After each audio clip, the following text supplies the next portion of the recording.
Okay, today we're doing lesson 101, rounding mixed numbers to the nearest whole number. The mixed number 7 3/4 is in between 7 and 8. To round 7 3/4 to the nearest whole number, we decide whether 7 3/4 is nearer 7 or nearer 8. To help us understand this question, we can use a number line. So the numbers between 7 and 7.5 are near to 7. The numbers between 7.5 and 8 are nearer to 8. So where would we put 7 3/4 on this number line?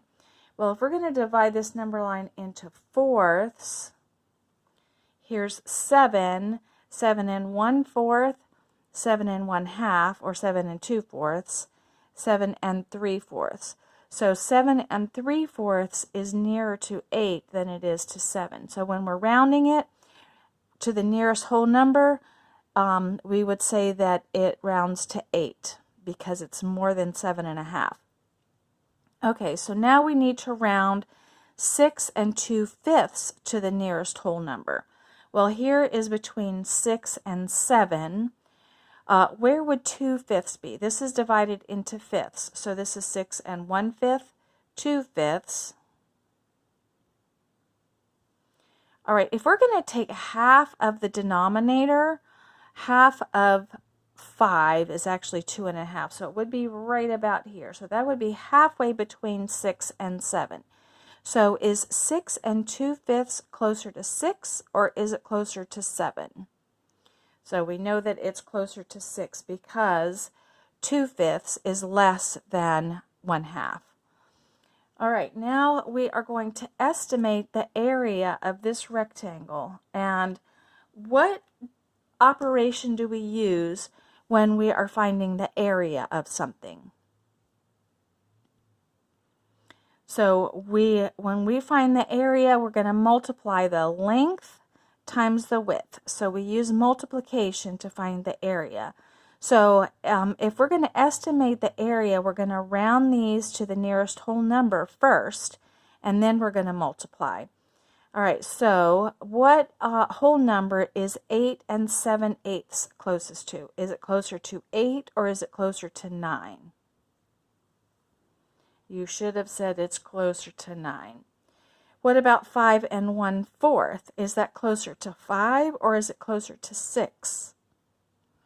Okay, so 5 1/4 is less than 5.5, so it rounds to 5. So it's between 5 and 6, but it's closer to 5. So now we're going to multiply 9 times 5 to find what the area is of this rectangle, and this is in inches. Okay. So we're going to multiply 9 times 5, that's 45. And then remember, when we're talking about area, we're talking about square inches, because that's how many squares would fill up this rectangle if we divided it into squares.